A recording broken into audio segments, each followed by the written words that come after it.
Hi everyone, welcome to my channel simply easy. My name is Priya और आज हम लोग क्लास 10 के हिस्ट्री का चैप्टर नंबर 1 जिसका नाम है rise of nationalism in Europe, इसका करेंगे हम लोग पार्ट 4। यानी कि ये लास्ट पार्ट है। ठीक है, इसमें हम लोग कौन कौन से टॉपिक्स करने वाले हैं? हम लोग करने वाले हैं the making of Germany and Italy, visualising the nation and nationalism and imperialism. तो ये कुछ टॉपिक्स है जो हम लोग आज डिस्कस करेंगे हमारे इस वीडियो में। एंड आज है डे 9, यानी कि अपना 30 डे चैलेंज का डे 9 है। ठीक है, 9th वीडियो है अपना। एंड आज हम लोग इस चैप्टर का दी एंड करने वाले हैं और उसके बाद कल आपको ठीक शाम 7 बजे इस चैप्टर के एमसीक्यूज मिल जाएंगे। मैं कोशिश करूंगी 100 एमसीक्यूज लाने की, बट लेट मी सी कितना पॉसिबल हो सकता है। तो चलो अभी हम लोग शुरू करते हैं। बट उससे पहले एक और चीज़ है कि अगर वीडियो अच्छा लगे तो लाइक तो ज़रूर करना, ताकि आपको मेरे को थोड़ा मोटिवेशन मिले और कुछ नहीं। एंड जितना हो सके उतना इस वीडियो को शेयर करना, क्योंकि जितना शेयर करोगे उतने स्टूडेंट्स हमारे साथ जुड़ेंगे एंड हमारी जो छोटी सी फैमिली है, लगभग 3K की जो फैमिली है, वो ग्रो हो जाए। ठीक है, देखो एक चीज़ मानना पड़ेगा कि एजुकेशनल चैनल्स में ज़्यादा व्यूज़ नहीं आते, अगर आते भी हैं तो टाइम लगता है। तो ये अपना नया चैनल, मतलब बोल ही सकते हो कि नया नया ही चैनल है, ये हम लोग धीरे धीरे ग्रो करेंगे। बट ये तभी ग्रो होगा जब आप लोग मेरा साथ दोगे। ठीक है, आपके हेल्प के बिना, आपके साथ के बिना कुछ नहीं। तो चलो अभी हम लोग शुरू करेंगे। पहले हम लोग पूरा एक बार टॉपिक पढ़ लेते हैं कि क्या क्या हम लोग आज कवर करने वाले हैं। तो हम लोग पहले देखेंगे the making of Germany and Italy के कुछ पार्ट्स हैं। जैसे कि हम देखेंगे कि जर्मनी किस तरीके से यूनिफाई हुआ, इसमें हम पढ़ने वाले हैं can the army be the architect of a nation. फिर हम लोग पढ़ेंगे इटली यूनिफाइड, यानी कि यूनिफिकेशन ऑफ इटली। फिर पढ़ेंगे the strange case of Britain, Britain का केस क्या था, इसको स्ट्रेंज क्यों बताया जा रहा है, ये भी हम लोग पढ़ेंगे। फिर हम लोग पढ़ेंगे visualising the nation. And last topic है अपना नेशनलिज्म एंड इम्पेरियलिज्म। तो आज हम लोग इसमें डिटेल एक्सप्लेनेशन, मतलब मैं डिस्कस करूंगी, इसका डिटेल एक्सप्लेनेशन दूंगी। और अपना जो टीजी का ग्रुप है, टेलीग्राम का जो चैनल है अपना, उसमें एक ग्रुप भी है, तो आप उस ग्रुप में ज्वाइन कर लो। एंड जो भी प्रॉब्लम्स है, जो भी डाउट्स है, यहाँ पे आप पूछो। ठीक है, बेसिकली ये आपके डाउट्स के लिए ही है। एंड डोंट वरी, ये फ्री ऑफ कॉस्ट है। ठीक है, इसमें कोई भी फीस, कोई हिडन कॉस्ट वगैरह कुछ नहीं है। जस्ट मेरी तरफ से एक छोटी सी कोशिश है कि आपकी जो तैयारी है, आपका जो बोर्ड्स है, वो अच्छे से हो जाए। तो चलो अभी हम लोग शुरू करते हैं। एंड बट एक क्वेश्चन दिमाग में आ रहा है। क्वेश्चन ये है कि can the army be the architect of a nation. मतलब जो आर्मी होता है ना, एक देश का जो आर्मी होता है, क्या वो एक नेशन को बना सकता है, आर्किटेक्ट बन सकता है? यही अपना मेन क्वेश्चन है। तो आप लोगों में से बहुत सारे बोलोगे कि यस, बहुत सारे बोलोगे कि नो, बट इसका आंसर क्या है ये अभी हम लोग पढ़ेंगे वाया यूनिफिकेशन ऑफ जर्मनी में। जर्मनी किस तरीके से यूनिफाई हुआ, इसके यहाँ पे हम लोग देख सकते हैं कि क्या आर्मी का क्या रोल था। और ये जर्मनी को यूनिफाई क्यों किया जाएगा? क्योंकि जर्मनी जो है वो, मतलब पहले एक, अभी जो हम लोग जर्मनी देख रहे हैं ना, जैसे रुको, ये वैसे अभी जर्मनी का पार्ट थोड़ा ऐसा है, ये वाला पार्ट नहीं है खैर। तो अभी जो हम लोग जर्मनी को देखते हैं वो पहले ऐसा नहीं था, वो टुकड़ों में बटा हुआ था। ठीक है ना, उसको नेशन के हिसाब से, कैसे एक नेशन स्टेट किस तरीके से बनाया गया, यही तो हम लोगों ने कल भी पढ़ा था ना, कि किस तरीके से जो लिबरल्स थे वो लोग रिवोल्ट कर रहे थे। एंड उनके माइंड में क्या चल रहा था, फ्रीडम चल रहा था, राइट। एंड वो चाहते थे कि एक नेशन बने, एक कॉन्स्टिट्यूशन बने, है ना, उनका एक असेंबली हो, तो वो ये चाहते थे। तो वही अभी हम लोग पढ़ने वाले हैं, जर्मनी के साथ कैसा, मतलब क्या हुआ कि जर्मनी यूनिफाई हो गया। देखो, हम लोगों ने पढ़ा था 1848 में किस तरीके से रिवोल्ट्स वगैरह हो रहे थे, याद है? जो एडुकेटेड मिडिल क्लास जो थे, जो चाहते थे कि भाई हमको फ्रीडम मिले, इक्वलिटी फॉर एवरीवन था, वो सारी चीज़ें हम लोगों ने पढ़ा था। फिर किस तरीके से 1848 में फ्रांस में जो लुइस फिलिप थे वो भाग निकले। ठीक है, ये हम लोगों ने पढ़ा था। So after 1848, nationalism in Europe moved away from its association with democracy and revolution. हमने ये भी पढ़ा था कि 1848 के बाद में जर्मनी में भी कुछ, मतलब जो चिंगारी है वो भड़कने लग गई थी। ये भी हम लोगों ने कल पढ़ा था, राइट। तो 1848 के बाद से क्या हुआ कि यूरोप में जो नेशनलिज्म, जो नेशनली सेंटिमेंट्स जो हैं, तो it moved away from its association with democracy and revolution, मतलब डेमोक्रेसी एंड रेवोल्यूशन से ये थोड़ा अपना मतलब क्या बोले अपना उसका हाथ जो है वो मतलब छोड़ता जा रहा था। मतलब ऐसा क्यों था ये भी हम लोग पढ़ेंगे। यहाँ पे अब केस देखो, जो नेशनलिस्ट सेंटिमेंट्स थे they were often mobilized by conservatives. अब देखो कंजर्वेटिव्स जो थे, हम लोगों ने इतना पढ़ा था कि कंजर्वेटिव्स जो थे उन मतलब जो मोनार्की वगैरह जो रूल करते थे, तो उस समय कोई नेशनलिज्म की भावना नहीं थी, क्योंकि डिफरेंट कल्चर्स थे, ये सब कुछ अलग अलग था है ना, डिफरेंट डिफरेंट टेरिटरीज थी, तो उनमें कोई एक मतलब यूनिटी वगैरह कुछ नहीं था, तो वो नेशनलिज्म का ख्याल जो है उनके मन में था भी नहीं। एंड कंजर्वेटिव्स का भी इस नेशनलिज्म के साथ कोई कनेक्शन नहीं था, वो तो इसके अगेंस्ट में ही रहते थे है ना, जो रेवोल्यूशंस वगैरह हो रहे थे इन्हीं के खिलाफ ही तो हो रहे थे।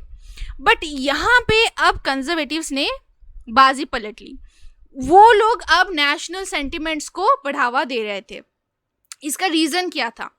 For promoting state power and achieving political domination over Europe. अब देखो मैं एग्जांपल देती हूँ कि ये एक स्टेट है, एक जगह है, ठीक है, इसका मान लो एक्स है। अब पहले क्या था कि एक्स के ना ऐसे टुकड़े टुकड़े थे, एक्स किसी दूसरे जगह के साथ ऐसे, मतलब यहाँ पे कोई डिफरेंट टेरिटरी थी, ठीक है, यहाँ पे रूल करता था, यहाँ पे कोई और रूल करता था, यहाँ पे कोई और रूल करता था। एक्स का अपना एक राजा था, तो एक्स कहाँ पे रूल करता था? इस जगह पे एक्स में जो राजा थे यहाँ पे रूल करते थे। बट एक्स के टेरिटरी यहाँ पे भी है, यहाँ पे भी है, यहाँ पे भी है। तो अगर ये राजा अगर इन लोगों से फाइट करके एक्स को पूरी तरीके से छुड़वा ले, तो सोचो उसकी टेरिटरी कितनी एक्सपैंड हो जाएगी ना, बहुत ज़्यादा एक्सपैंड हो जाएगा। एंड इस ये जो राजा है इनका पॉलिटिकल डोमिनेंस भी बढ़ जाएगा। तो सिमिलरली कंजर्वेटिव्स ने भी यही सोचा कि हम लोग भी ना यही करेंगे, इसीलिए वो लोग अब नेशनलिज्म को प्रमोट कर रहे थे। जो अभी तक नेशनलिज्म के खिलाफ जो थे अब वो खुद प्रमोट कर रहे थे, क्योंकि उन्होंने देखा था, याद है हम लोगों ने क्या देखा पिछले क्लास में कि किस तरीके से कंजर्वेटिव्स ने रियलाइज किया, ये 1848 के बाद उन लोगों ने रियलाइज किया कि नहीं हमें थोड़ी बहुत कंसेशंस दे देनी चाहिए, नहीं तो क्या होगा कि अभी फिर से रिवोल्ट वगैरह करेंगे एंड हमको फिर से डिथ्रोन कर देंगे। ठीक है, तो वो लोग फिर कंसेशंस करते थे, देते थे कुछ, तो अब वो नेशनलिज्म जो है, नेशनल सेंटिमेंट जो है वो उसको प्रमोट भी करते थे। अब देखो जो मोनार्की एंड जो मिलिट्री जो थी एंड बहुत सारे जो लैंड ओनर्स जो थे ऑफ प्रूशिया, ये लोग लेकिन ये लिबरल इनिशिएटिव जो था इनका एक नेशन बिल्डिंग को ये करने के लिए उसको रिप्रेस्ड करते थे, उसको कोशिश करते थे कि रिप्रेस करने की। कौन कौन? Monarchy, military and land owners, जिनको जंकर्स कहा जाता है। ये क्वेश्चन अगर आएगा कि जंकर्स किसको कहा जाता था, आप बोलोगे जो लार्ज लैंड ओनर्स जो थे प्रूशिया के, उनको जंकर्स कहा जाता था। ठीक है, तो उसके बाद क्या हुआ? फ्रॉम देन ऑन प्रूशिया ने क्या किया कि it took on the leadership of the movement for national unification. अब प्रूशिया जो था वो हीरो बन गया यहाँ पे, ठीक है, वो सुपरमैन की तरह आ गया। प्रूशिया ने बोला कि मैं जर्मनी को यूनिफाई करवाऊंगा। ठीक है, तो प्रूशिया के राजा कौन थे? प्रूशिया के राजा थे किंग विलियम वन। ठीक है, ये है किंग विलियम वन एंड ये है इनके जो चीफ मिनिस्टर जिनका नाम है ओटो वन बिस्मार्क, ये इनके चीफ मिनिस्टर है। ठीक है, तो देखो, तो आपको ऑलवेज ये आपने देखा है कि राजा जो है वो गद्दी पे बैठ के डिसीजंस लेता है। ठीक है, एंड काम कौन करता है? इसका इनका जो भी मिनिस्टर वगैरह जो है वो लोग काम करते हैं। तो यहाँ पे भी वही हुआ, प्रूशिया ने मतलब इन्होंने तो भाई बोल दिया कि हाँ अभी हम सबको क्या करना है कि जर्मनी को बाहर की जो भी टेरिटरीज जो हैं वहाँ से उनको लाना है, जर्मनी को यूनिफाई करना है। बट ये काम उन्होंने किस पे थोप दिया? प्रूशिया के चीफ मिनिस्टर जिनका नाम था ओटो वन बिस्मार्क पे ये काम जो है ये लाद दिया गया। ठीक है ना, एंड वहीं से क्या हुआ कि जो ओटो वन बिस्मार्क है मतलब he became the architect of this process. ठीक है, वो चीफ मिनिस्टर थे। अब वो इसीलिए देखो यहाँ पे हमारा एक जो क्वेश्चन है, can army be the architect of a nation? ठीक है, अब आर्मी क्या कोई आर्किटेक्ट बन सकता है? यहाँ पे अब आपको थोड़ा बहुत अंदाजा हो रहा है। और पढ़ते हम लोग, देखो उसके बाद क्या हुआ कि 7 सालों तक 3 लड़ाइयाँ लड़ी गई। किसके साथ? एक तो ऑस्ट्रिया के साथ लड़ा गया, एक डेनमार्क के साथ और एक फ्रांस के साथ। इन तीनों के साथ लगभग 7 साल, ऐसा नहीं कि मतलब हर रोज लड़ते थे, ऐसा कुछ नहीं है, मतलब 7 सालों में वो लोग गैप दे दे के लड़ते थे। क्योंकि देखो एक वॉर के बाद क्या होता है कि आपकी पावर जो है थोड़ी कम हो जाती है, आपके पास रिसोर्सेज भी खत्म होने लगते हैं, तो आपको थोड़ा टाइम चाहिए होता है रिकवर करने का। फिर जब आप रिकवर कर जाते हो तो आप दूसरा वॉर करते हो। तो सिमिलरली तो वो लोग 3 वॉर्स लड़े, किसके साथ? ऑस्ट्रिया के साथ, एक डेनमार्क के साथ और एक फ्रांस के साथ। एंड लास्ट में क्या हुआ? प्रूशिया जो है वो जीत गया। यानी कि आर्मी का यहाँ पे हम बोल सकते हैं कि बहुत इंपॉर्टेंट रोल था, है ना, जर्मनी को यूनिफाई करने के लिए। And in January 1871 the Prussian king William one was proclaim German emperor. अब ये जो किंग थे, किंग को अब जर्मन एम्परर बना दिया गया। मैंने आपको ऑलरेडी बताया था किंग और एम्परर के बीच में क्या डिफरेंस होता है, याद है? मैंने जब नेपोलियन के बारे में आपको पढ़ा था तो नेपोलियन के बारे में बोला था कि he became the emperor, right? तो अब ये जो प्रूशियन किंग थे जिनका नाम था विलियम वन, वो किंग ही थे, अब वो जर्मन एम्परर बन गए। समझ में आया? एंड वर्साइल्स में एक सेरेमनी हुआ था, जैसे होता है ना, जैसे वो क्राउन वगैरह पहनाया जाता है, तो वो एक सेरेमनी होता है, राइट? तो वहां पे भी इनको राजा बना दिया गया पूरे जर्मन एम्पायर, मतलब जर्मन एम्पायर का।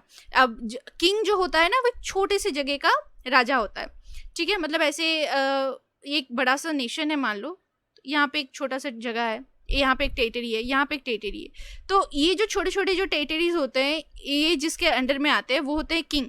एंड ये पूरा जो आप देख रहे हो ना, पूरा जो ये जो टेरिटरी है, इसके जो लीडर होते हैं उनको कहा जाता है एम्परर। तो अब इनका प्रमोशन हो गया था किंग से एम्परर तक। तो देखो अब ये यूनिफाई होके इस तरीके से जर्मनी बन गया। अब आप प्रेजेंट डे के साथ जर्मनी को अगर आप देखोगे तो ये वाला पार्ट नहीं है, तो खैर अभी हम लोग वो डिस्कस नहीं करेंगे। हम लोगों ने ये देख लिया कि जर्मनी किस तरीके से यूनिफाई हुआ। तो कैसे यूनिफाई हुआ, अब मैं एकदम शॉर्ट में बता देती हूँ। प्रूशिया के किंग जो थे उन्होंने बोला कि नहीं, मैं इसकी लीडरशिप लेता हूँ, मैं जर्मनी को यूनिफाई करूंगा। For what? For achieving political dominance, and उनको अपना टेरिटरी भी एक्सपैंड करना था, ठीक है? ऐसा नहीं कि बस हाँ लोग बोल रहे हैं नेशनलिज्म, तो ऐसा कुछ नहीं था, वो अपना ही भला देख रहे थे। बट ये काम किसको सौंप दिया गया था? वहां के चीफ मिनिस्टर जिनका नाम था ऑटो वन बिस्मार्क। बड़ा ही इंपॉर्टेंट क्वेश्चन है, ये आ सकता है, ठीक है?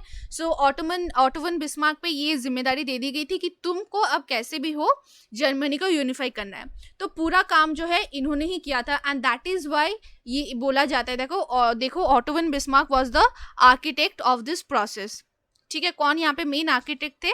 वो थे ऑटो वन बिस्मार्क, ठीक है? एंड उन्होंने ही प्रूशियन आर्मी के मदद से एंड जो ब्यूरोक्रेसी होती है, जो ऑफिशियल्स होते हैं, उनके मदद से जर्मनी को यूनिफाई किया था। तो अब हमको क्वेश्चन का आंसर मिल गया कि can the army be the architect of a nation? Yes, big yes, isn't it? अब देखो, the nation building process in Germany had demonstrated the dominance of Prussian state power. The new state placed a strong emphasis on modernizing the currency. अब देखो, जब नया government आता है, हमारे India में भी देखो, जब जैसे जैसे गवर्नमेंट चेंज होता है तो वैसे वैसे बहुत सारे चेंजेस भी आते हैं। तो सिमिलरली जब यहाँ पे भी जो नया स्टेट आया, यहाँ के जो एम्परर थे उन्होंने भी कुछ चेंजेस किए थे। पहला चेंज क्या किया था कि उन्होंने करेंसी को मॉडर्नाइज किया था, बैंकिंग में कुछ चेंजेस किए थे, लीगल एंड जुडिशियल सिस्टम्स में भी कुछ चेंजेस किए थे। क्योंकि देखो चेंज जो है वो बहुत ज़्यादा इंपॉर्टेंट होता है ना? अगर आप चेंज भी नहीं करोगे, क्योंकि देखो हम लोग चेंज करना, हमें चेंज करना चाहिए, but for the betterment of the people. ऐसा नहीं कि आप मतलब लोगों की बुराई के लिए उनकी प्रॉब्लम्स और बढ़ाते जाओ, इसके लिए हमें चेंजेस नहीं लाने हैं। तो यहाँ पे जर्मन एम्परर जो थे, ये नाम याद कर लेना, किसी भी तरीके से मत भूलना, Prussian king William one, Kaizer William one, Kaizer का मतलब है किंग, ठीक है? तो उन्होंने ऐसे कुछ सारी चेंजेस की थी। तो यहाँ पे भी एक क्वेश्चन बनता है कि जो नया स्टेट था, मतलब जो नया लीडर जो आए थे ना, किंग, प्रूशियन किंग, तो उन्होंने क्या चेंजेस वो लाए थे? तो आप बोलना कि first of all he modernise the currency, did some changes in banking systems, legal and judicial systems in Germany. ये आपको बोलना है, ठीक है? तो हमने जर्मनी का यूनिफिकेशन देख लिया, क्लियर हो गया आई गेस। अगर नहीं क्लियर होगा तो हमारा जो टेलीग्राम ग्रुप है वहाँ पे आप मुझको क्वेश्चन पूछ सकते हो, ठीक है। अब हम देखेंगे इटली किस तरीके से यूनिफाई किया गया। ये देखो, ये थी इटली की कंडीशन, ये भी टुकड़ों में बटा हुआ था, इधर उधर बटा हुआ था, ठीक है ना। देखो, Italians were scattered over several dynastic states, ये छोटे छोटे देख रहे हो ना, ये एक डायनेस्टी, ये एक डायनेस्टी, ये एक डायनेस्टी, छोटे छोटे डायनेस्टिक स्टेट्स में ऐसे बटे हुए थे। ओहो सॉरी, या हाँ, तो as well as the multinational Habsburg empire, तो यहाँ पे हैब्सबर्ग एम्पायर भी था। During the middle of the 19th century Italy was divided into 7 states, तो 7 स्टेट्स में इटली जो है वो डिवाइडेड था। जैसे देखो, ये एक स्टेट है 1 2 3 4 5 6 7, ठीक है, तो 7 स्टेट्स थे। एंड उनमें से सिर्फ ये जो हमको सर्दिनिया पीडमोंट जो दिख रहा है ना, ये ब्लू वाला, डीप ब्लू वाला, इसी में ही जो इटली के जो मेन जो मतलब प्रिंसली हाउस जो होता है वो वहां पे उनका राज चलता था, ठीक है। अब देखो, जो नॉर्थर्न पार्ट था, तो नॉर्दर्न पार्ट में किसका राज चलता था? ऑस्ट्रियन हैब्सबर्ग्स का। वहां पे ऑस्ट्रियन हैब्सबर्ग जो थे वहां पे वो रूल करते थे। सेंट्रल जो था, एकदम मिडिल ऑफ द सेंटर, यहाँ पे दिख रहा है आपको पैपल स्टेट, है ना, तो वो रूल कौन करते थे? पोप्स वगैरह करते थे। एंड जो साउदर्न रीजियन था वहां पे किसका मर्जी चलता था? वहां पे चलता था बर्बन किंग्स था। आपको देख रहा होगा किंगडम ऑफ 2 सिसिलीज, ठीक है, यहाँ पे बर्बन किंग्स का राज चलता था। तो अभी हम लोगों ने देखा कि किस तरीके से इटली जो है वो डिफरेंट स्टेट्स में, 7 स्टेट्स में वो डिवाइडेड था। एंड उसके बाद किस तरीके से अब ये यूनिफाई हुआ। अब ये यूनिफाई हुआ ये हम लोगों ने देखा नहीं है, अभी हम लोग पढ़ेंगे कि किस तरीके से यूनिफाई होगा, ठीक है ना। तो अब देखो, तो इसकी चिंगारी जो है वो 1930s में ही, मतलब 1930s जो का जो दौर था उस समय जुसेपे मजीनी जो है, ये दिस इज जुसेपे मजीनी, हाँ, तो ये उन्होंने शुरू कर दिया था। याद है, वो अपने बहुत सारे रेवोल्यूशंस वगैरह वो करते थे, रिवोल्ट्स वगैरह करते थे। एक बात तो लिगोरिया में इन्होंने इसी तरीके से एक रेवोल्यूशन किया था, तो यूनिफाई इटली, एंड उसकी वजह से उनको देश से ही निकाल दिया गया था। फिर वो वहाँ पे भी जाके बहुत सारी सीक्रेट सोसाइटीज़ उन्होंने क्रिएट किया था। एंड वहाँ पे जो लाइक माइंडेड पीपल है वो लोग आए थे एंड वो भी ज्वाइन कर दिए थे, मतलब उन्होंने भी ज्वाइन किया था, ठीक है, ताकि वो चाहते थे कि हमारा इटली जो है वो एक मतलब रिपब्लिक बन जाए, एक यूनाइट हो जाए एंड रिपब्लिक बन जाए, ठीक है। उन्होंने यंग इटली एक सोसाइटी भी फॉर्म किया था, आपको याद होगा, यंग यूरोप भी उन्होंने फॉर्म किया था, ठीक है, एंड ताकि उनके गोल्स को अचीव कर सके। बट ऐसा नहीं हुआ था, उनको थोड़ा सा मतलब निराशा उनके हाथ लगी थी। बट ऐसा नहीं था कि उनकी जो कोशिश है, उनकी जो मेहनत वो व्यर्थ गई, क्योंकि इनकी जो आइडियोलॉजी इन्होंने जो शुरू किया था ये धीरे धीरे धीरे और फैलता गया। लोग और भी ज़्यादा मतलब सचेत होने लगे एंड वो लोग और चाहते थे कि नहीं, हम अपनी इटली को मतलब यूनाइट करें, ठीक है। तो जो सर्दिनिया पीडमोंट के जो रूलर थे किंग विक्टर इमैनुअल II, तो अब जैसे जर्मनी को यूनिफाई करने के लिए जो प्रूशियन किंग थे काइजर विलियम I, तो उन्होंने जिस तरीके से भार संभाला था, इसी तरीके से सर्दिनिया पीडमोंट के जो रूलर थे विक्टर इमैनुअल II, जैसे देखो this is Victor Emmanuel II, तो इन्होंने भी ये जिम्मेदारी अपने सर ले लिया कि नहीं, अब तो होगा वॉर एंड वॉर के जरिए ही हम अपनी इटली को यूनिफाई करेंगे। बट क्यों करेंगे? ऑब्वियसली भाई, इकोनॉमिक डेवलपमेंट के लिए, पॉलिटिकल डोमिनेंस के लिए। जिस तरीके से काइजर विलियम I ने भी मतलब जर्मनी को यूनिफाई किया था, उसी तरीके से ये भी वही करने की कोशिश कर रहे थे। बट एज यूजुअल इन्होंने ये पूरा काम खुद नहीं किया था, इन्होंने अपने चीफ मिनिस्टर पे ये काम डाल दिया था, जिनका नाम था Cavour. This is Count Cavour. तो काउंट कैवो ने ही मतलब जो चीफ मिनिस्टर थे सर्दिनिया पीडमोंट के, तो उन्होंने ही ये मूवमेंट को आगे बढ़ाया एंड उन्होंने कोशिश किया कि नहीं, अब तो भाई मतलब इटली को अब यूनिफाई करना है, क्योंकि ये राजा का आदेश था, ठीक है। बट वो एक रेवोल्यूशनरी नहीं थे और नाइदर ही वो एक डेमोक्रेट थे। बट क्योंकि राजा का आदेश था तो भाई हाँ, उनका आदेश सराखों पर करना तो पड़ेगा। Through a tactful diplomatic alliance with France, अब उन्होंने फ्रांस के साथ, उनकी जो फ्रांस के साथ ना थोड़ी अच्छी खासी बनती थी, तो उन्होंने फ्रांस के साथ एक हेल्प लिया एंड इसके बाद उन्होंने क्या किया कि जो ऑस्ट्रियन फोर्सेस थे, जो एकदम नॉर्थ में, इटली के नॉर्थ में जो रूलर थे, उनको भगा दिया था इन 1859। ठीक है, देखो हम ना इस तरीके से पढ़ते हैं, नॉर्थ, साउथ और ये है सेंटर। ठीक है, तो नॉर्थ में ऑस्ट्रियन हैब्सबर्ग का रूल था, साउथ में पोप्स का, एंड सेंट्रल में पोप्स का, एंड साउथ में रूल था बर्बन किंग्स का। ठीक है, बर्बन किंग्स का। तो नॉर्थ को हटा दिया था, नॉर्थ अब किसके अंडर में आ गया था, जो सर्दिनिया पिडमोंट जो था पूरा वो सक्सीड मतलब हो गया था कि उसको अपने अंडर में लाने के लिए। तो नॉर्दर्न पार्ट जो है वो कैप्चर कर लिया गया था, किसके मदद से, फ्रांस के मदद से। ठीक है, किसने ये काम किया था, कैवन ने। Apart from regular troops, a large number of armed volunteers under the leadership of Giuseppe Garibaldi। ठीक है, Giuseppe Garibaldi कौन थे, वो वहाँ के जो आर्मी थे ना उनके वो जनरल थे। ठीक है, तो वो एक रेवोल्यूशनरी भी थे। तो उन्होंने भी देखो क्या किया, अब ये बहुत सारे जो मतलब ये जो फ्रे चल रहा था नहीं, जो जंग वंग जो चल रहा था, वहाँ पे उन्होंने कुछ ऐसे आर्म्ड वॉलंटियर्स को लिया, एंड उसके बाद वो क्या किए कि हम वो चल बने कहाँ पे, साउथ की तरफ। सेंटर अभी तक कुछ नहीं हुआ था, वो साउथ की तरफ चले गए। बट कब, 1860 में।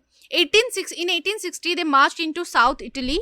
दे किसके लिए बोला गया है, जुसेपे गैरिबल्डी, एंड जो रेगुलर उनके जो ट्रूप्स थे उसके साथ कुछ आर्म्ड वॉलंटियर्स भी थे, उनके साथ वो कहाँ पे चल दिए, साउथ इटली में, जो किंगडम ऑफ जो टू सिसिलीज था वहाँ पे। एंड वहाँ पे यहाँ पे जो बर्बन किंग्स का रूल था, इनके साथ वॉर करके वो वहाँ पे जीत गए। बट यहाँ पे उन्होंने और भी जो लोकल पीजेंट्स थे ना उनका सपोर्ट लिया, लोकल पीजेंट्स का सपोर्ट लिया। तो यहाँ पे एक क्वेश्चन बनता, मतलब एक क्वेश्चन दिमाग में आ रहा है कि तो फिर जिसेपे गैरिबल्डी कितने लोगों को अपने सपोर्ट में लिया था। पहली बात है, उनके साथ कुछ रेगुलर ट्रूप्स थे, कुछ आर्म्ड वॉलंटियर्स थे, एंड जो साउथ इटली के जो लोकल पीजेंट्स थे उनका सपोर्ट भी लिया। लेने के बाद जो स्पेनिश रूलर थे, जो बर्बन किंग्स थे, उनको हटा दिया गया। तो नॉर्थ कैप्चर हो गया by Sardinia Piedmont, south capture हो गया बाय सर्दिनिया पिडमोंट। तो बचा क्या, सेंटर। तो सेंटर एक्चुअली पोप्स ने खुद ही छोड़ दिया था कि उन्होंने देखा कि भाई नॉर्थ भी नहीं बचा, साउथ भी नहीं बचा, हम लोग क्या करेंगे। तो उन लोगों ने खुद ही मतलब बोला कि नहीं भाई तुम ले लो, हमें और नहीं चाहिए। तो इस तरीके से अब पूरा इटली जो है वो देखो यूनिफाई हो गया। ठीक है, ये पहले ऐसी कंडीशन थी, जो पेपल स्टेट वगैरह अब दिख रहा है, अब ये पूरी तरीके से यूनिफाई हो गया। आपको यहाँ पे डेट्स भी देखने को मिलेंगे। ठीक है, कब मतलब वॉर्स हुए, कब किस तरीके से मतलब कब उन जगह पे कैप्चर किया गया, ये हमको देखने में देख लिया हम लोगों ने। फिर 1861 में फाइनली इटली जो है वो यूनिफाई हो गया था, एंड विक्टर इमैनुअल II को राजा बना दिया गया था। बहुत बच्चे कंफ्यूज हो जाते हैं विक्टर इमैनुअल II को लेकर एंड काइजर विलियम I को लेकर। विलियम I जर्मनी के राजा थे, मतलब प्रूशिया के राजा, उसके बाद जर्मन एम्परर बन गए, एंड विक्टर इमैनुअल II ये इटली के राजा बन गए। ठीक है, तो अगर आपको याद नहीं आ रहा ना, ये 1-2 को लेके बहुत सारे बच्चों को कंफ्यूजन होता है। तो जर्मनी मतलब हमारे बुक के हिसाब से जर्मनी जो है वो पहले उसके बारे में बताया गया है, तो वो फर्स्ट है सीरियल वाइज, एंड इटली के बारे में सेकंड में बताया गया है। तो Kaiser William I, Victor Emmanuel II। ठीक है, इस तरीके से आपको बेसिकली छोटे छोटे कुछ टिप्स एंड ट्रिक्स होंगे, उनको आपको याद रखना पड़ेगा ताकि आप और अच्छे से समझ सको। अब देखो, अब यहाँ पे एक फन फैक्ट देखते हैं। However, much of the Italian population, among whom rates of illiteracy were very high, ठीक है ना, जो इटली के जो कुछ जो लोग थे वो लोग थोड़े इलिटरेट थे, उनको तो ये समझ में नहीं आया, ये जो लिबरल नेशनलिस्ट जो आइडिया था उनको ये समझ में नहीं आया था। और ये जो पीजेंट्स जो सपोर्ट कर रहे थे ना गैरिबल्डी को, वो लोग तो मतलब ये सोच रहे थे कि इटालिया क्या है, इटालिया है विक्टर इमैनुअल की वाइफ, यानी कि ला तालिया। इटालिया को वो लोग ला तालिया समझ रहे थे, मतलब ये विक्टर इमैनुअल की वाइफ थे। उनको लग रहा था कि शायद उसको किसी ने कैप्चर कर लिया होगा एंड हमें अपने रानी को छुड़ाना होगा।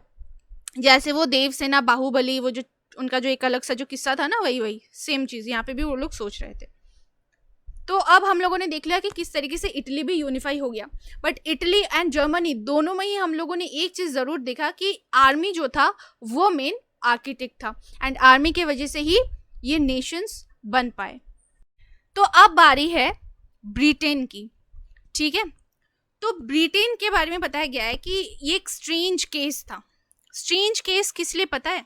क्योंकि ये जो केस था, ये जो एक नेशन स्टेट जो बना, ये किसी रिवोल्ट या किसी अनरेस्ट की वजह से नहीं हुआ, मतलब कोई अलग से चेंज आ गया, वो रिवोल्ट कर रहे थे, इस तरीके से वो नहीं बना। ठीक है, ये एक मतलब एक लॉन्ग ड्रॉन आउट प्रोसेस था, धीरे धीरे धीरे धीरे ये चीज़ हुआ। अब देखो, बहुत सारे बच्चों को कन्फ्यूजन होता है कि मतलब वो कंफ्यूज हो जाते हैं कि ये ग्रेट ब्रिटेन क्या है, यूके क्या है, इंग्लैंड कहाँ है। ठीक है, तो अब देखो यूके कौन सा है मैं आपको बताती हूँ। इंग्लैंड, वेल्स, स्कॉटलैंड और ये पूरा है आयरलैंड। ठीक है, ये नॉर्दर्न आयरलैंड है और ये रिपब्लिक ऑफ आयरलैंड है। तो इनमें से सिर्फ नॉर्दर्न आयरलैंड को अगर हम लोग मिलाएंगे तो बनेगा यूके। ठीक है ना, और अगर यहाँ से अगर हम लोग नॉर्दर्न आयरलैंड को छोड़ देते हैं, सिर्फ स्कॉटलैंड, इंग्लैंड और वेल्स को अगर लेते हैं, तो ये बनता है हमारा ग्रेट ब्रिटेन। ध्यान से देखो, स्कॉटलैंड, इंग्लैंड और वेल्स को मिला के बनता है ग्रेट ब्रिटेन। ग्रेट ब्रिटेन के साथ अगर आप नॉर्दर्न आयरलैंड जोड़ लो तो बन जाता है यूके, और उसके साथ अगर आप ये पूरा जो आयरलैंड है, ठीक है, रिपब्लिक ऑफ आयरलैंड, इनको भी अगर जोड़ लो तो ये पूरा बन जाता है ब्रिटिश आइल्स। ठीक है, तो ये किस तरीके से एक मतलब यूनिफाई हुआ, मतलब किस तरीके से ब्रिटिश आइल्स बने, किस तरीके से मतलब ब्रिटेन बना, बेसिकली अभी हम लोग ना ब्रिटेन के बारे में पढ़ेंगे। ठीक है ना, तो अब देखो, तो यहाँ पे बहुत सारे एथनिक आइडेंटिटीज थी। इंग्लिश था, वेल्स था, स्कॉटिश, आयरिश, है ना। देखो, जो वेल्स के लोग थे उनको वेल्श बोला जाता था, स्कॉटलैंड को भाई स्कॉटलैंड के जो लोग थे उनको स्कॉटिश, फिर यहाँ पे इंग्लिश, फिर यहाँ पे आयरिश। तो इस तरीके से डिफरेंट आइडेंटिटीज थी। ठीक है, डिफरेंट आप बोल सकते हो कि कल्चरल डाइवर्सिटी यहाँ पे हमको देखने को मिल रहा था। पर धीरे धीरे क्या हुआ, जो इंग्लिश नेशन था यानी कि जो इंग्लैंड था वो अब ग्रो कर रहा था। याद है इंडस्ट्रियलाइजेशन में भी हम लोगों ने देखा कि किस तरीके से इंग्लैंड जो है वो ग्रो कर रहा था, उसकी इंपॉर्टेंस बढ़ रही थी, उसकी पावर बढ़ रही थी। अब देखो, आपके फ्रेंड सर्कल में अगर कोई बंदा टॉपर हो जाए, या इसको मान लो कि कुछ गोल्ड मेडल मिल गया या कोई मतलब अचीवमेंट उसको मिल गया है, ठीक है ना, तो उसका भाव बढ़ जाएगा। ठीक है, बाकी जितने भी बच्चे हैं वो उसको थोड़ा मान सम्मान देंगे और इसका पावर और रुतबा थोड़ा बढ़ जाएगा। ठीक है, तो उसी तरीके से यहाँ पे क्या हुआ, ये जो आपको दिख रहा है यहाँ पे इंग्लैंड जो था वो पावरफुल बन गया। अब धीरे धीरे क्या हुआ कि इंग्लैंड अब अपना पावर जो है वो दूसरों पे थोपना भी शुरू कर दिया था। एंड लोग भी चाह रहे थे, मतलब जो स्कॉटलैंड या जो भी है वहाँ के आसपास के टेरिटरीज, वो भी चाह रहे थे कि नहीं भाई हम लोग आपस में मिल जाते हैं। So in 1707 the Act of Union was signed between England and Scotland, and उसके बाद बन गया UK, United kingdom of great Britain. ठीक है, अब यहाँ पे हम लोग तो एक देख रहे हैं कि हाँ, इंग्लिश का जो सुप्रीमेसी था वो बहुत ज़्यादा था क्योंकि वो बहुत ज़्यादा पावरफुल एंड वेल्दी था, तो वो स्कॉटलैंड एंड आयरलैंड पे थोड़ा बोल सकते हो वो रौब जमाता था। एंड इनका कुछ एक सिम्बॉल्स भी था, जैसे यूनियन जैक। ठीक है, ये फ्लैग का नाम है। हर नेशन का अपना अपना एक सिंबल होता है, तो यहाँ पे भी उनका एक सिंबल था यूनियन जैक। उनका एक नेशनल एंथम भी बना, जैसे God save our noble king, and obviously English language, तो लैंग्वेज भी एक नेशनल सिंबल ही है। तो इस तरीके से ब्रिटेन जो है ये बना था। तो अभी हम लोगों ने देख लिया कि ब्रिटेन की केस क्या थी, किस तरीके से ये ग्रेट ब्रिटेन बना, United kingdom of great Britain बना। एक एक्ट साइन किया गया था जिसका नाम था एक्ट ऑफ यूनियन, एंड ये कब साइन किया गया था, 1707, बिटवीन हुम, बिटवीन इंग्लैंड एंड स्कॉटलैंड। तो चलो अभी हम लोग दूसरे टॉपिक पे चलते हैं। अभी हम लोग पढ़ने वाले हैं विजुअलाइजिंग द नेशन। इसका मतलब क्या है, नेशन को विजुअलाइज करना, यानी कि नेशन को एक पर्टिकुलर तरीके से, अलग नज़रिए से देखना। ठीक है, तो पहले हम लोग इसमें ना एक टर्म का मतलब समझ लेते हैं। इसका एक टर्म है जिसका नाम है एलिगरी। ठीक है, तो एलिगरी का मतलब क्या है, एलिगरी का मतलब है जब एक एब्स्ट्रैक्ट आइडिया, आपने एब्स्ट्रैक्ट नाउन अगर पढ़ा होगा तो आपको पता है एब्स्ट्रैक्ट नाउन का मतलब कि कोई भी आइडिया वगैरह जो होती है उन सारी चीज़ों को बोलते हैं, राइट। ये कोई इनएनिमेट ऑब्जेक्ट जो होती है। सो बेसिकली जो कभी भी जब हम लोग एक एब्स्ट्रैक्ट आइडिया को एक पर्सन या एक चीज़ के साथ उसको हम लोग कंपेयर करते हैं, उसको पर्सोनिफाई करते हैं बेसिकली, तो उसी टर्म को बोला जाता है, उसी चीज़ को बोला जाता है एलिगरी। बेसिकली किसी चीज़ का एक सिंबल बनाना। ठीक है, अच्छा, तो हम लोग को सबको पता है कि हमारे देश में हमने अपने देश को भी एक माँ के साथ कंपेयर किया है, कंपेयर नहीं किया है, हमने हमारे देश को विजुअलाइज किया है एंड उसको हमने पर्सोनिफाई किया है, ठीक है, एंड जिसको हम लोग बोलते हैं भारत माता, ठीक है, भारत माता। तो सिमिलरली ऐसे उस टाइम पे जब नेशनलिज्म जो है और जो नेशन स्टेट जब क्रिएट हो रहा था, उस समय लोगों के मन में भी क्या चल रहा था कि अपने देश को एक फेस दिया जाए, एक आइडेंटिटी दिया जाए, ठीक है। चलो अब हम लोग इसको लाइन बाय लाइन समझते हैं। While it is easy enough to represent a ruler through a portrait or a statue, how does one go about giving a face to a nation? तो पहले आप लोगों ने अगर देखा होगा कि पहले जो भी किंग्स वगैरह जो भी होते थे वो उनके पास कॉइन्स होते थे, उनके जो कॉइन्स होते थे उनमें उनकी पिक्चर जो है वो लगी होती थी, ठीक है, उनका एक पोर्ट्रेट बनाया जाता था, उनके बड़े बड़े स्टैचूज बनाए जाते थे। तो भाई ऐसा नेशन के साथ क्यों नहीं किया जाए, तो नेशन को भी एक चेहरा दिया जाए, ठीक है। So artists in the 18th and 19th centuries found a way out by personifying a nation. अब वो लोग भी जब 18 and 19th century के जो आर्टिस्ट थे उन लोगों ने भी नेशन को पर्सोनिफाई किया, एक फेस दिया उन लोगों ने, ठीक है। हम या तो हम ऐसे भी कह सकते हैं कि they represented a country as if it were a person, मतलब उसको किस तरीके से रिप्रेजेंट कर रहे थे, जैसे कि वो एक इंसान हो।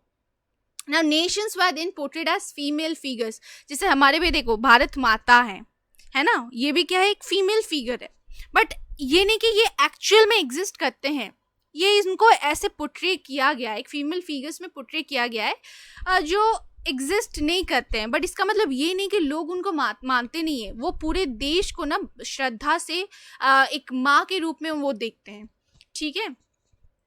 And the female from that was chosen to personify the nation did not stand for any particular woman in real life. And वो real life से ना जो जिस female figure को choose किया जाता है, जिसको बनाया जाता है, वो real life के जो women होती है उनसे बहुत हटके होती है।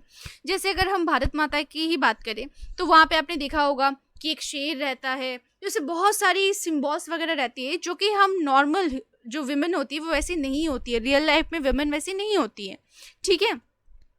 Rather, it sought to give the abstract idea of the nation a concrete form. That is, the female figure became an allegory of the nation. और इसी तरीके से जो फीमेल फिगर होती है वो एक नेशन की एलिगरी होती है। एलिगरी क्या होता है वो अभी मैंने आपको बता दिया। तो कुछ एग्जाम्पल्स देखते हैं एलिगरी के। पहला है मैरियन। फ्रांस में ऐसे ही एक फीमेल फिगर का नाम रखा गया मैरियन, क्रिस्टियन में, यानी कि जब किसी का नाम रखा जाता है, ठीक है, तो मैरियन रखा गया जो कि काफ़ी पॉपुलर क्रिश्चियन नेम है, which underlined the idea of the people's nation. Her characteristics were drawn from those of liberty and republic, the red cap, the tricolour and the cockade. अच्छा, ये तो कॉकेट ये दिख रहा है आपको, हाँ, इसको कहते हैं कॉकेट, एंड ये है रेड कैप। तो ऐसे बहुत सारे ऐसे सिम्बॉल्स वगैरह वहाँ पे दिए जाते हैं जो कुछ ना कुछ चीज़ रिप्रेजेंट करती है। जैसे हम लोग आगे पढ़ेंगे उन्हीं चीज़ों के बारे में। ये देखो कुछ ऐसे एट्रीब्यूट्स होती हैं, ठीक है, ये ऐसे कुछ एट्रीब्यूट्स होती है एंड उनका कुछ सिग्निफिकेंस भी होता है, तो इसी तरीके से उनको भी वही नाम दिया गया था। एंड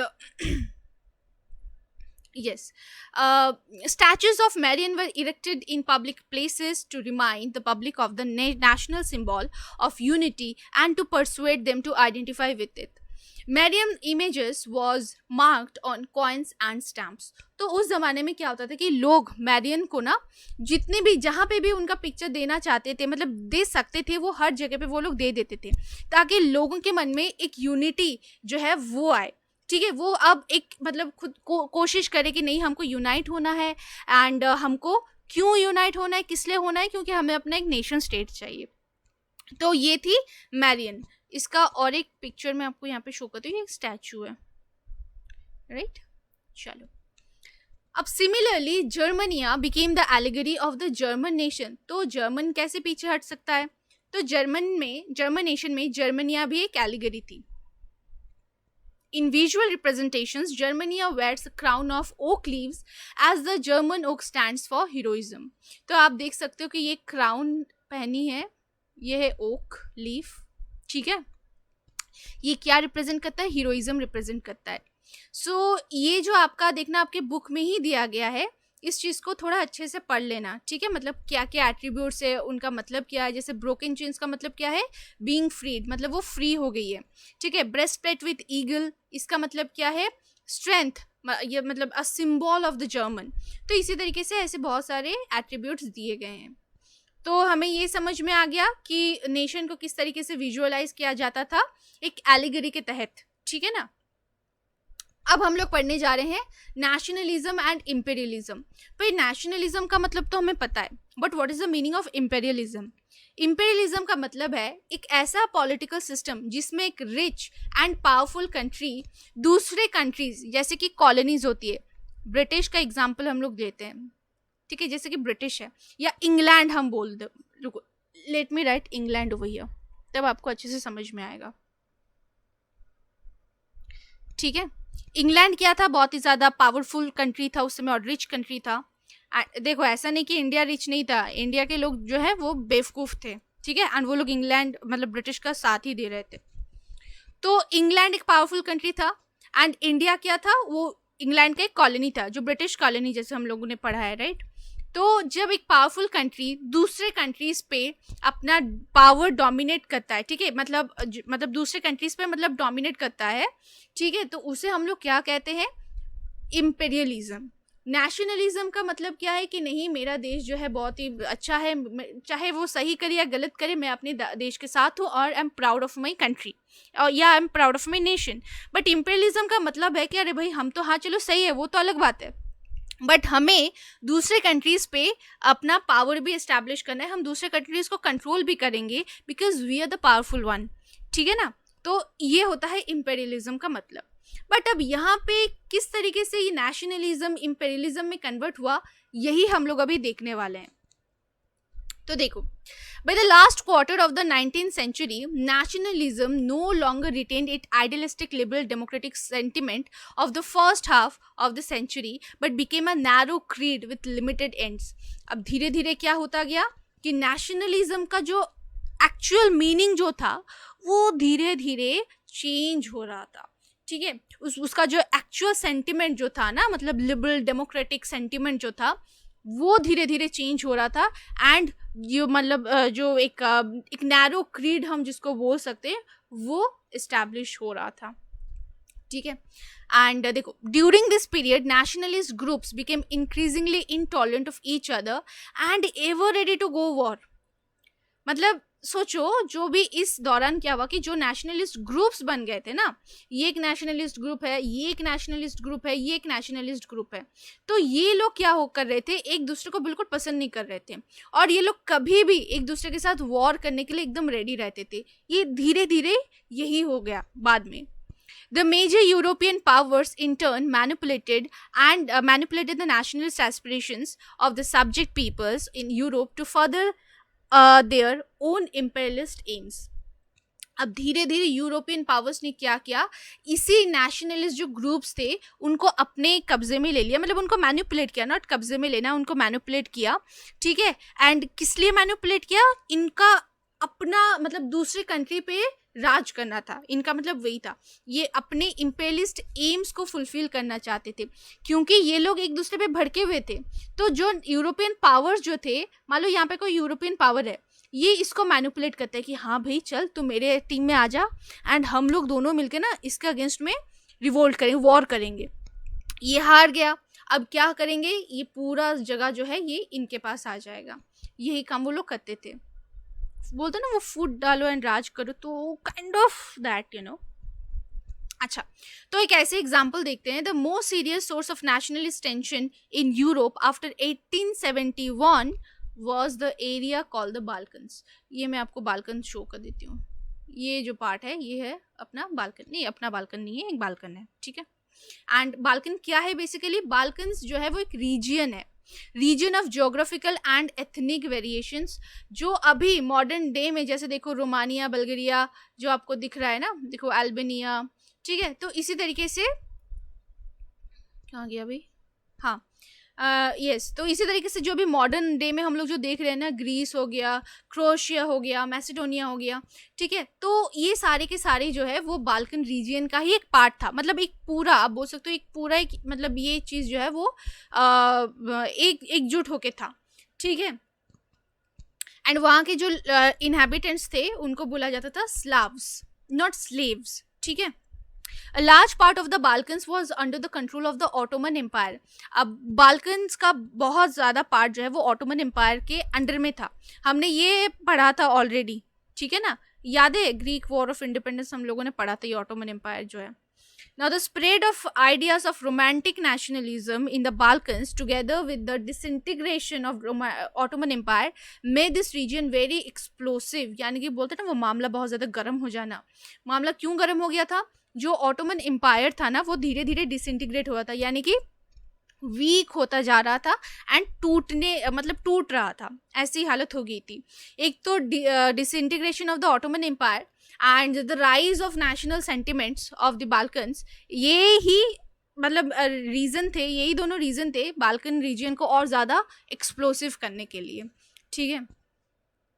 धीरे धीरे क्या हुआ, one by one it's European subject nationalities broke away from its control and declared independence. अब धीरे धीरे एक एक करके जो छोटे छोटे जो टेरिटरीज वगैरह जो थे वो लोग अब छूट रहे थे, जो ऑटोमन एम्पायर के अंडर में थे, अब वो लोग खुद को इंडिपेंडेंट घोषित कर रहे थे।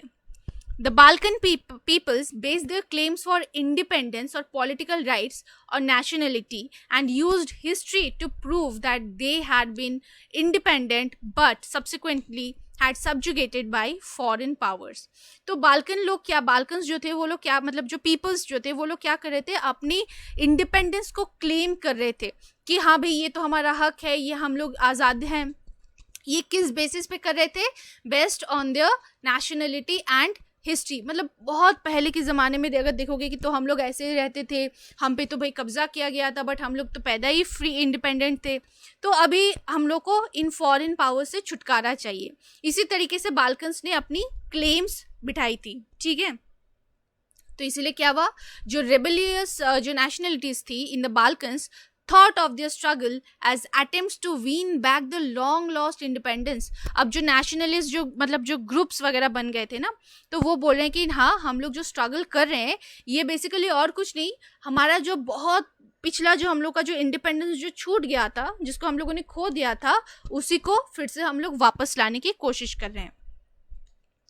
तो अब धीरे धीरे क्या हुआ कि देखो ये डिफरेंट स्लेविक नेशनलिटीज़ हैं, ठीक है, डिफरेंट स्लेविक नेशनलिटीज़ यानी कि जो स्लैव्स वगैरह जो थे उनके अलग अलग नेशनलिटीज़ थी, एंड वो सारे के सारे कोशिश कर रहे थे अपने इंडिपेंडेंस को लाने की एंड अपनी आइडेंटिटीज शो करने की। अब धीरे धीरे इससे क्या हो गया, अब एक बात देखो, आपके स्कूल में अगर हर बच्चा, सोचो आपकी क्लास में आपकी मैम ने बोला है कि बाल्कन क्या था, ठीक है, तो एक अगर बच्चा आंसर बोलता है तो सब लोग चुपचाप होकर सुनते हैं, आंसर समझ में भी आता है, बट सारे लोग अगर एक साथ चिल्ला चिल्ली अगर करने लग जाएंगे तो ये बोलेगा कि अरे नहीं तू गलत बोला, ये बोलेगा नहीं तू गलत बोला, तो क्या होगा, मतलब एक मतलब मामला जो है वो थोड़ा अलग मोड़ ले लेगा, है ना। तो इसी तरीके से जब यहाँ पे स्लेविक नेशनलिटीज़ में मतलब बाल्कन रीजन जो था वहाँ पे जब इस तरीके से टेंशन्स वगैरह बढ़ने लग गई, तो वो एक एरिया बन गया ऑफ इंटेंस कन्फ्लिक्ट, यानी कि कन्फ्लिक्ट्स वगैरह ज़्यादा बढ़ गए। तो लोग भाई ट्रेड, फिर कॉलोनीज, नेवल, मिलिट्री पावर में भी राइवल जो है, दुश्मनी जो है बढ़ गई, and it became the scene of huge power rivalry. Each Balkan state tried to get more territory. इनकी पता है गलती क्या थी, एक तो ऑटोमन एम्पायर से उनको छुटकारा मिल गया था, वो लोग इंडिपेंडेंट हो गए थे, बट उनको अब ये नहीं चाहिए था। इनकी दुश्मनी दूसरे बाल्कन जो स्टेट्स थे उनके साथ इतनी ज़्यादा बढ़ गई थी कि ये बोल रहा था कि नहीं मुझे तुझ पे अपना पावर जताना है, ये बोल रहा था नहीं मुझे तुझ पे अपना पावर जताना है। बेसिकली क्या आ गया, इम्पेरियलिज्म। अब बात नेशनलिज्म की नहीं हो रही है, अब आ गया इम्पेरियलिज्म। अब इससे क्या होता है वो हम लोग देखते हैं। अब इससे जो कुछ होता है ना, दो बंदर लड़ते हैं तो मतलब जो बिल्ली आता है उसको फ़ायदा होता है, दो लोग लड़ेंगे तो तीसरे वाले को फ़ायदा होता है। तो जब बाल्कन रीजन में इतना जब झमेला चल रहा था तो रशिया, कहाँ गया यार, रशिया, इंग्लैंड, जर्मनी एंड जो ऑस्ट्रो हंगेरी था, ठीक है अगर आपको दिख रहा है तो ऑस्ट्रिया हंगेरी जो था, इन लोगों ने अब कोशिश किया कि अरे देखो मामला भी यहाँ पे तो बड़ा ज़्यादा यहाँ पे गंभीर है, चलो हम लोग भी लगे हाथों मतलब अपना हाथ साफ कर लेते हैं। तो वो लोग मतलब each power eager to offset the hold of others, यानी कि वो लोग ना अपना अपना पावर जमाना चाहते थे, stretching its control over the region, वो लोग उस रीजन को अपने अंडर में लाना चाहते थे। एंड इससे क्या हुआ, it led to a series of wars, ultimately हो गया अपना फर्स्ट वर्ल्ड वॉर। तो फर्स्ट वर्ल्ड वॉर अगर हम देखें तो बेसिकली शुरू कहाँ से हुआ, ये बाल्कन्स रीजन की वजह से, ठीक है, जो बाल्कन स्टेट्स जो थे उनकी वजह से। Nationalism aligned with imperialism led Europe to disaster in 1914, है ना, ये नेशनलिज्म तो जो था सही था, बट ये इम्पीरियलिज्म आके क्या हो गया कि 1914 में शुरू हो गया वर्ल्ड वॉर वन।